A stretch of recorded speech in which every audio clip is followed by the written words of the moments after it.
The sun-drenched plains of Montana Territory shimmered like gold in the late afternoon light as Olivia Whitfield stepped off the stagecoach, her legs trembling from the 3-day journey. It was 1878, and the small settlement of Eagle Creek looked nothing like the Boston she had left behind. Her gloved hand clutched a crumpled letter, the last correspondence from her late father, directing her to claim the land he had purchased years ago. "Miss, your belongings," the stagecoach driver called, dropping her trunk onto the dusty ground with a thud that matched her sinking heart. Olivia nodded politely, though inside she was screaming. What had she done? At 22, she had abandoned everything familiar to claim a piece of land she'd never seen, in a place where she knew no one.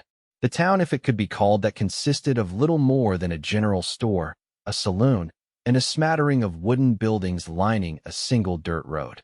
"You'll be wanting the land office," a weathered woman offered, noticing Olivia's lost expression. "End of the street, can't miss it." Olivia gathered her courage along with her skirts and made her way down the dusty thoroughfare. Men paused their conversations to stare at her. She felt conspicuous in her tailored traveling suit, the fabric too fine, the cut too fashionable for this rugged place. Even the women, dressed in practical calico, regarded her with curious eyes. The land office was a humble building with peeling paint. Inside, a balding man with spectacles perched on his nose looked up from a ledger. "I'm Olivia Whitfield. I've come to claim my father's property," she announced, forcing confidence into her voice. The man, Mr. Jenkins, according to the nameplate on his desk, examined her paperwork with suspicious eyes. "This land's been abandoned for 3 years, Miss Whitfield. Your father never set foot on it after purchase. He was ill," she explained. "He meant to come west, but his health failed him." Jenkins shrugged. "Doesn't matter now. Land's yours, legal and proper. 500 acres, 10 miles northwest of town." He pointed vaguely toward the window. "Though what a Boston lady plans to do with wild rangeland is beyond my understanding." "I intend to make it my home," Olivia replied, though the words felt hollow even to her own ears. Jenkins chuckled. "You'll need more than intentions out here, Miss Whitfield. You'll need help. I can hire workers." "With what?"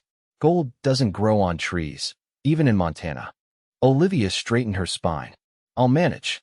An hour later, she sat on her trunk outside the general store, wondering how exactly she would manage to transport herself and her belongings 10 miles into the wilderness.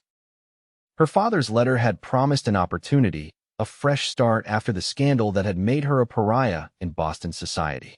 Now she wondered if he had simply been delusional from fever when he wrote it. "You look lost." The deep voice startled her.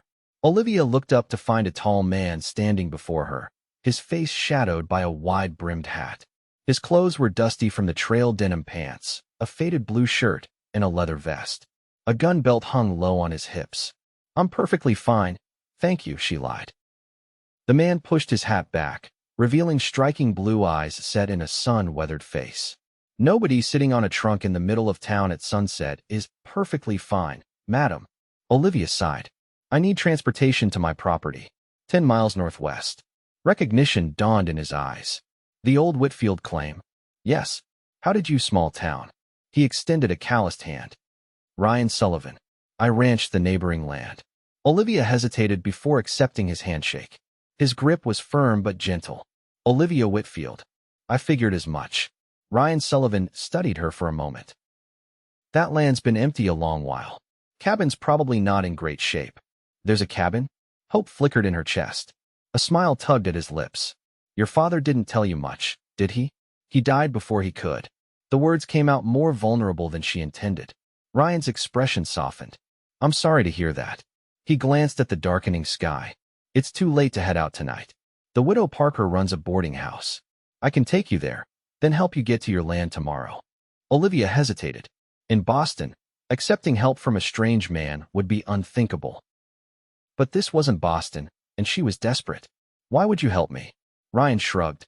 "Neighbors look out for each other out here. It's how we survive." The following morning, Olivia found Ryan waiting outside the boarding house with a wagon and team of horses. He had added a dark canvas coat to his attire, and his hat was pulled low against the morning sun. "Ready to see your kingdom, Miss Whitfield?" he asked, a hint of amusement in his voice as he loaded her trunk. Olivia climbed awkwardly onto the wagon seat, her skirts hampering her movements. I doubt it's anything so grand. Out here, land is everything. Ryan clicked to the horses, and the wagon lurched forward. A person with land has possibilities. As they left the settlement behind, the vastness of the territory opened before them. Rolling grasslands stretched to distant mountains, the morning light painting everything in shades of gold and amber. Olivia had never seen such space, such openness. In Boston, buildings crowded together, streets teemed with people. Here, the emptiness was both terrifying and exhilarating. "It's beautiful," she murmured. Ryan glanced at her, surprise evident in his expression.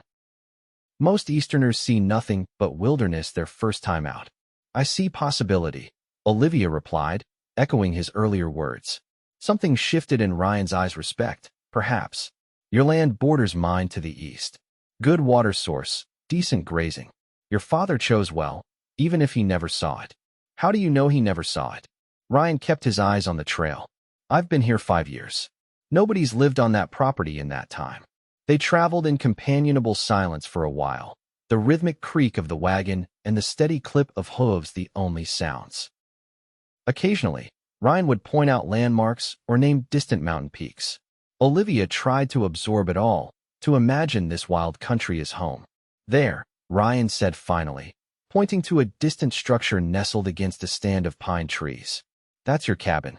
As they drew closer, Olivia's heart sank.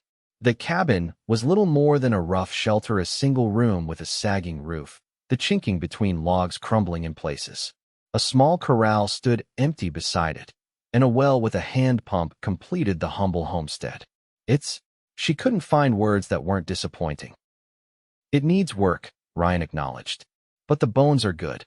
Your father built solid." "My father built this?" Olivia asked, surprised. "According to Old Man Jenkins, he spent a summer out here before heading back east. Must have been before my time." Olivia climbed down from the wagon, approaching the cabin with trepidation. Ryan followed, carrying her trunk as if it weighed nothing. The door hung askew on leather hinges. Inside, dust covered everything: a rough-hewn table, 2 chairs, a metal-framed bed with no mattress, and a stone fireplace. Sunlight filtered through small windows, illuminating dancing dust motes.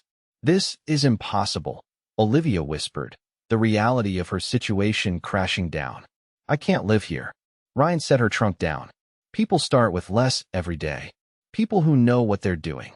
Frustration sharpened her tone. "I don't know the first thing about," she gestured wildly, "any of this." "You can learn." "Learn what?" "How to freeze to death. How to starve. How to fail spectacularly." Tears threatened, and she turned away, unwilling to show such weakness. Ryan was quiet for a long moment. Then she heard his boots on the wooden floor, felt his presence behind her. "My first winter here, I ate nothing but beans and squirrel meat for 3 months straight," he said softly. "Roof leaked so bad I slept under an oilskin. Thought I'd made the worst mistake of my life." Olivia turned to face him. "What changed?" "Spring came. I fixed the roof. Planted crops. Got some cattle. Found out I was stronger than I thought." His blue eyes held her steadily. "You're not alone out here, Miss Whitfield. Not unless you choose to be." Something in his gaze made her heart beat faster. She looked away first. "I appreciate the sentiment, Mr. Sullivan, but you hardly know me. I know you left everything to come here. That takes courage." He moved toward the door. "I'll unload your supplies. Then we should see about patching that roof before it rains." "It's going to rain?" Olivia glanced at the clear blue sky visible through the window. Ryan's mouth quirked in a half-smile. "Eventually." Over the next few hours, Olivia watched and attempted to help as Ryan assessed the cabin's needs. He fixed the door hinges, showed her how to mix mud and straw to repair the chinking between logs, and climbed onto the roof to replace missing shingles with spares he'd brought in the wagon. By late afternoon, the cabin looked marginally more habitable. Ryan had built a fire in the hearth, the warmth slowly driving away the dampness that had permeated the space. "I need to head back before dark," he said, wiping his hands on a cloth. "Will you be all right here tonight?" Fear clutched at Olivia's throat, but she nodded. "Yes, thank you for your help." Ryan hesitated, clearly unconvinced. "I brought some supplies: beans, coffee, flour, salt pork. Enough for a few days. I'll come check on you day after tomorrow. Bring a mattress for that bed. That's very kind, but I can't keep accepting charity. It's not charity. It's an investment. At her confused look, he elaborated. This territory needs more good people to settle it. I'm just doing my part. After he left, the silence pressed in around Olivia like a physical presence. She built up the fire as Ryan had shown her and prepared a simple meal of beans and salt pork in the cast-iron skillet he'd left. As darkness fell, she wrapped herself in blankets and lay on her trunk, using her folded cloak as a pillow. Sleep eluded her. Every creak of the cabin, every distant animal call sent her heart racing. What was she doing here? In Boston, she'd been desperate to escape the whispers, the sidelong glances after her broken engagement to Philip Harrington, a man who'd professed love while secretly courting her wealthy cousin. The scandal had been too much to bear, especially after her father's death left her with limited options.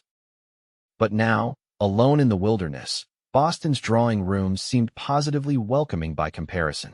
Morning brought determination.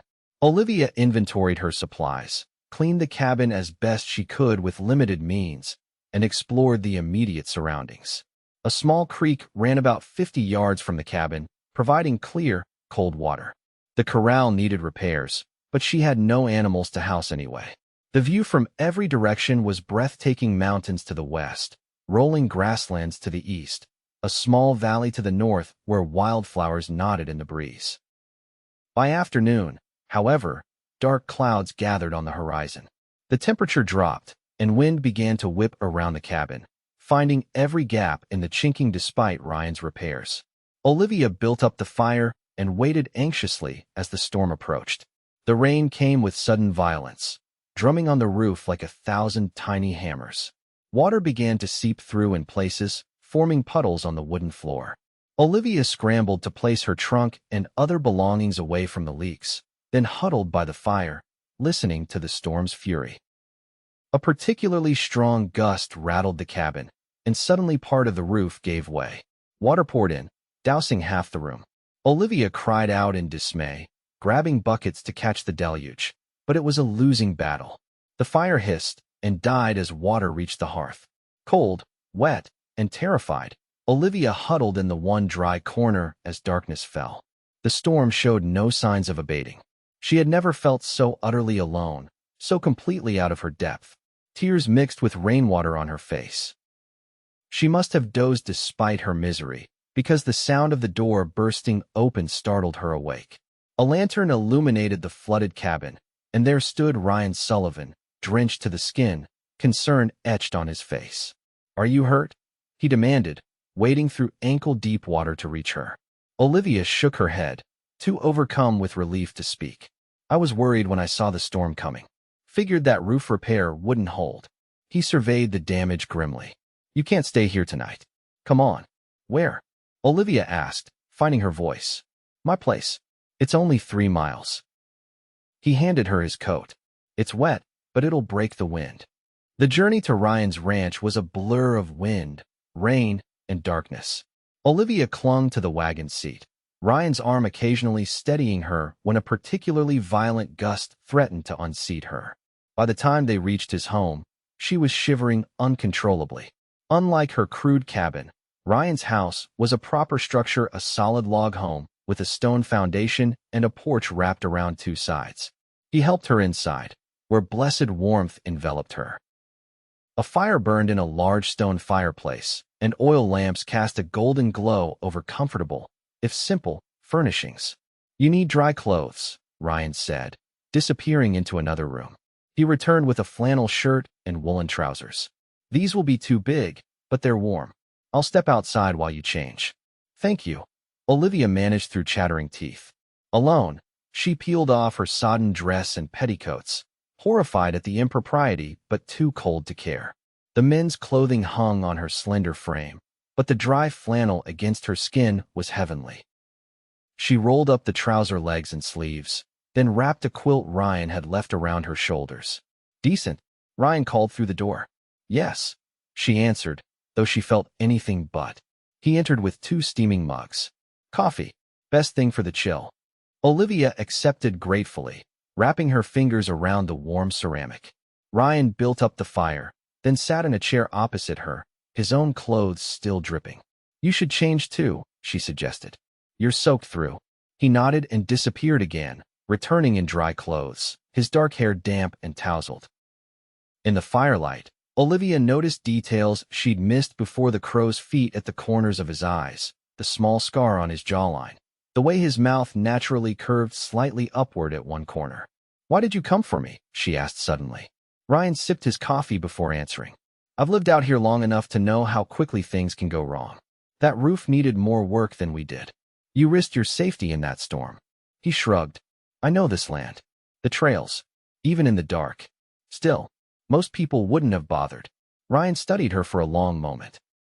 Most people haven't been alone and afraid in a strange place. Have you? His expression grew distant.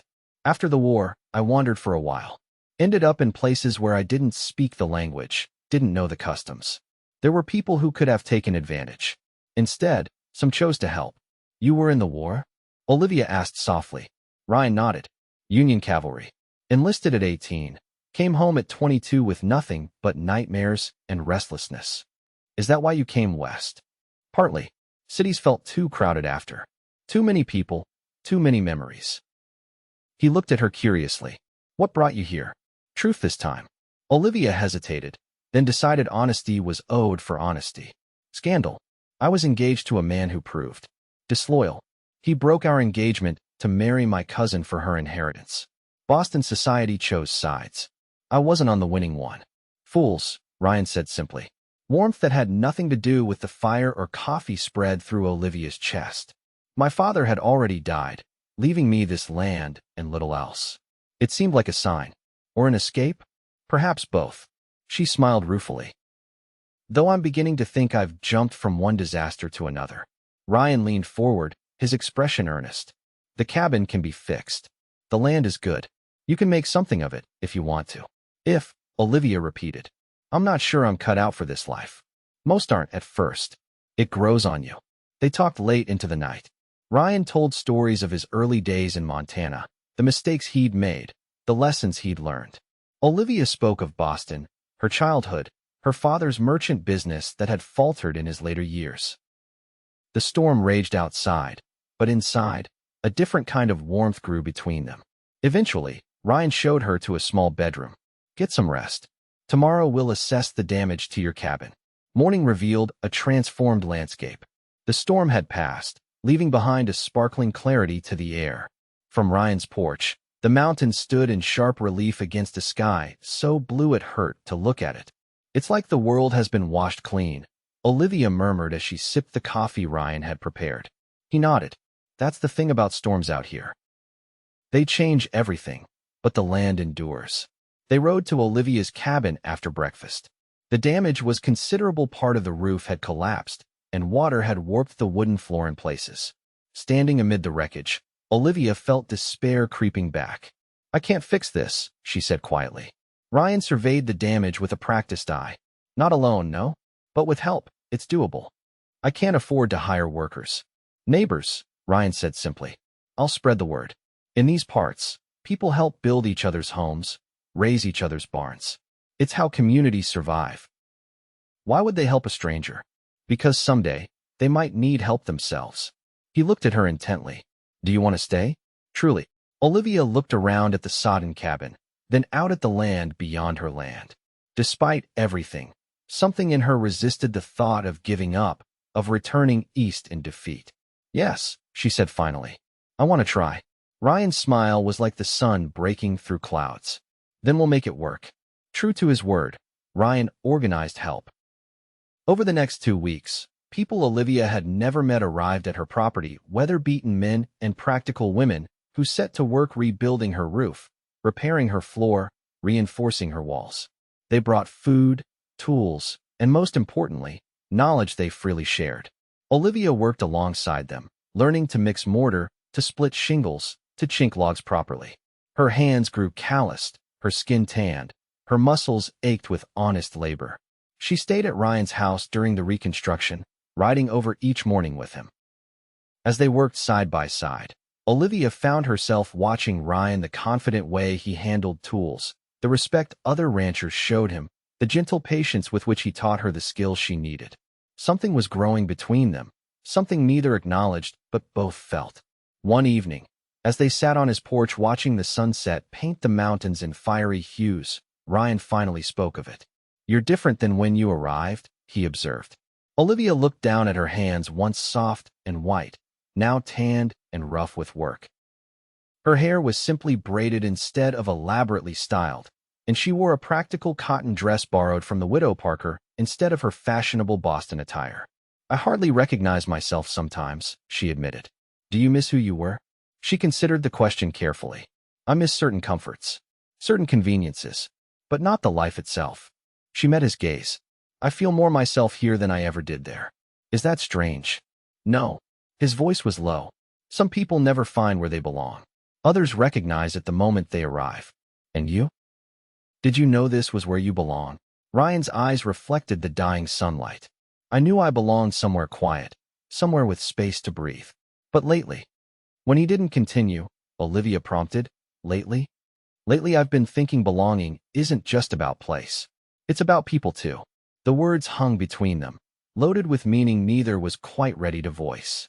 3 weeks after the storm, Olivia's cabin was transformed. The roof was sound, the walls reinforced, the floor repaired. A proper bed with a straw-filled mattress replaced the metal frame. A rocking chair appeared by the hearth, a gift from the blacksmith's wife. Curtains made from flour sacks hung at the windows, sewn by the widow Parker.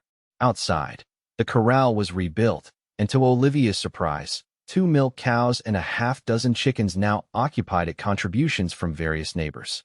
"It's time you moved back in," Ryan said on the day the last repairs were completed. His tone was carefully neutral, but Olivia detected something beneath it, reluctance, perhaps. "Yes," she agreed, though the thought of leaving the comfort and companionship of his home filled her with a curious emptiness. "I've imposed on your hospitality far too long." It wasn't an imposition. Ryan's voice was gruff. It was. He paused, seemingly at a loss for words. "Nice," Olivia supplied. "Having company. More than nice." His blue eyes held hers, and her heart skipped a beat. That evening, after helping move her belongings back to the cabin, Ryan lingered. He built a fire in the hearth, checked the roof one last time, made sure the new shutters closed properly against the night air. "I think that's everything," he said finally, standing awkwardly by the door. "Thank you. For all of it." Olivia knew the words were inadequate for what she truly wanted to express. Ryan nodded, reaching for his hat. "I'll check on you tomorrow." "Ryan." His name fell from her lips before she could think better of it. He turned, his expression unreadable in the dim light. "I don't know how to repay everything you've done." "You don't owe me anything, Olivia." "But I want." She faltered, uncertain how to articulate the tangle of emotions in her chest. Ryan took a step toward her. "What do you want?" "I'm not sure I belong here," she whispered. "I'm too different. Too Eastern. Too perfect," Ryan interrupted, his voice rough with emotion. "Too perfect for this hard country, this hard life. I've thought it every day since you arrived." Olivia shook her head. "I'm not perfect. I'm stubborn and proud and completely out of my depth." Tears threatened. "I'm afraid of failing, of not being strong enough." Ryan closed the distance between them, his calloused hands gentle as they framed her face. "You're the strongest person I know." "You barely know me," she protested weakly. "I know enough." His thumbs brushed away tears she hadn't realized were falling. "I know you left everything familiar to start over. I know you work from sunup to sundown without complaint. I know you treat everyone with kindness, regardless of station." Olivia's heart pounded. "Those are just actions. You don't know who I truly am inside." "Then tell me," Ryan whispered. "Tell me who you are, Olivia Whitfield." And so she did. Standing in the cabin he had helped rebuild, Olivia poured out her fears, her hopes, her failures, and dreams. She told him of the shame she'd felt when Philip had betrayed her, of her father's declining health and fortune, of her terror upon arriving in Montana, and her growing determination to succeed despite everything. When she finally fell silent, Ryan's expression was tender. "Now I know you even better," he said softly. "And I still think you're perfect. Not flawless. Perfect in your determination, your courage, your willingness to try." "I'm still afraid," Olivia admitted. Of what? Of everything. Of failing. Of succeeding and still being alone. She took a deep breath. Of these feelings I have for you. Ryan's eyes darkened. What feelings? I think you know. He shook his head slowly. I need to hear it. After the war, I learned not to trust what I think I know. Olivia gathered her courage. I care for you, Ryan. More than I should after so short a time. When I'm with you, I feel like I might belong here after all. Ryan's smile was slow and warm. I've been falling in love with you since the moment you stepped off that stagecoach, looking so out of place and so determined all at once. Love. The word caught in her throat. Yes, love. His hands moved to her shoulders, drawing her closer. I love your courage. Your grace under pressure. The way you've embraced this hard land instead of fighting it. But I'm still so different from everyone here, Olivia whispered. Ryan said nothing, but pulled her into his embrace, holding her close against his chest. His heartbeat was strong and steady beneath her ear, his arms secure around her. In that moment, their differences seemed to fall away, leaving only the connection between them, two souls who had found each other against all odds. When he finally spoke, his voice rumbled through his chest. Different is what makes you you, and you is who I want. Olivia lifted her face to his. Are you sure? Your life was settled before I arrived. Settled isn't the same as complete. Ryan's hand gently cradled the back of her head. May I kiss you, Olivia Whitfield? Her answer was to rise on tiptoe, bringing her lips to his. The kiss was tentative at first, then deepened as Ryan pulled her closer. When they finally parted, both breathless, Olivia felt as though something fundamental had shifted within her, as if the last piece of a puzzle had fallen into place. Stay, she whispered against his lips. Not just tonight. Always. Ryan's eyes searched hers. Are you asking what I think you're asking? Olivia smiled, newfound confidence flowing through her. Ryan Sullivan, will you marry me and help me turn this land into a home? His laugh was joyous. That's supposed to be my line.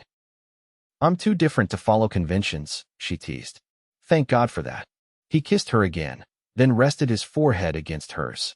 Yes, Olivia Whitfield. I will marry you and build a life with you on this wild land. They were married 2 weeks later in Eagle Creek's small church, with the entire community in attendance. Olivia wore a simple white dress sewn by the widow Parker, and Ryan wore his best suit. Their vows were traditional, but their life together was anything but. Over the years, they built Whitfield Sullivan Ranch into one of the most prosperous in the territory. Their home grew as their family did 3 children who learned to ride almost before they could walk, who knew both their mother's Eastern refinement and their father's Western practicality. Olivia never lost her Boston accent or certain Eastern habits that amused her neighbors. She organized the territory's first lending library, taught school when no teacher could be found, and hosted elaborate Christmas gatherings that became legendary. But she also learned to rope cattle, to preserve food for winter, to birth lambs and calves when necessary. On their 20th anniversary, as they sat on the porch of their expanded home watching the sunset, Ryan took her hand in his fingers tracing the wedding band he'd placed there 2 decades earlier. Do you ever regret it? He asked. Staying here, marrying a rough cowboy, building this life? Olivia leaned her head against his shoulder, watching their youngest daughter chase fireflies in the gathering dusk. Never. Not for a single moment. Even though you're still different from most folks around here? She smiled, thinking of the young woman who had stepped off the stagecoach so long ago, terrified of her differences, desperate to belong. Different isn't something to overcome, Ryan. It's something to embrace. You taught me that. Ryan said nothing, but held her close as the first stars appeared in the Montana sky, just as he had on that night in her rebuilt cabin, when she had finally understood that belonging wasn't about fitting in. It was about being loved for exactly who you are.